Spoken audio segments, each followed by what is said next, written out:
குருத்தோலை ஞாயிறை முன்னிட்டு நாகர்கோவிலில் நடைபெற்ற குருத்தோலை பவனியில் ஏராளமான கிறிஸ்தவ மக்கள் பங்கேற்றார்கள். ஈஸ்டர் திருநாள் கொண்டாடப்பட உள்ள நிலையில் கிறிஸ்தவ மக்களின் தவக்கால மாதத்தின் கடைசி ஞாயிறு குருத்தோலை ஞாயிறாக கடைபிடிக்கப்படுகிறது. இதையொட்டி நாகர்கோவில் கோட்டாறு புனித சவேரியார் பேராலயத்தில் சிறப்பு ஜபத்துடன் கூடிய குருத்தோலை பவனி நிகழ்ச்சி நடைபெற்றது.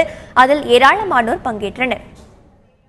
குருத்தி ஞாயிறு மிக நிறைந்த மகிழ்ச்சியை நமக்கும் சமூகத்திற்கும் கற்றுக் கொடுக்கட்டும்.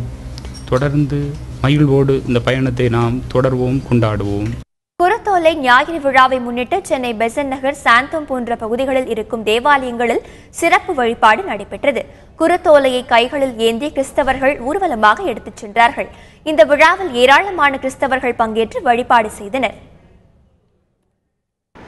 கிறிஸ்து தன்னையே உலகத்திற்கு, மானிடத்திற்கு கையளிக்க மீட்பராக, அரசராக எருசலேம் நகருக்கு செல்லுகின்ற ஒரு பவனி.